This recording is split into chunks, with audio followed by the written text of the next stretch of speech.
japonais. Rémi, vous êtes le premier à attaquer aujourd'hui, je crois, kilomètre 1, vous étiez aussi le dernier repris.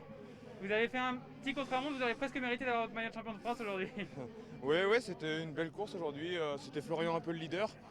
J'avais vraiment des bonnes jambes au début de course. Avec la pluie, j'adore ça. J'ai dit, allez, faut essayer quand même. Ça va être long, ça va être long. Et puis après, on a eu une échappée de 8 coureurs. J'ai attendu les coureurs derrière moi. Et ils m'ont rejoint. On a roulé ensemble. Et à la fin, à 70 km de l'arrivée, bon, j'ai essayé tout seul parce que je voyais qu'ils commençaient un peu à fatiguer. Moi, j'étais encore bien, mais il me manquait 40-50 km un peu dans les jambes là aujourd'hui.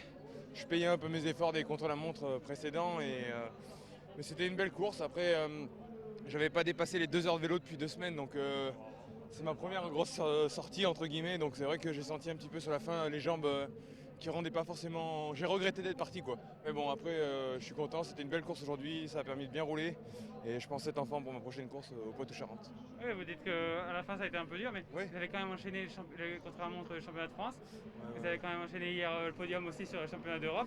ouais. Vous êtes quand même en super forme, non? Ouais, j'ai couru hier soir, quasiment c'était le soir, donc j'ai pas eu beaucoup de récupération, mais ça m'a débloqué, je pense. Et du coup j'avais du jus en début, mais à la fin c'était un peu plus difficile, ce qui est normal. Mais bon, je suis content de ma course aujourd'hui. Et il y en a encore des belles qui arrivent, et vu la condition que j'ai, je pense que j'espère pouvoir en gagner une autre.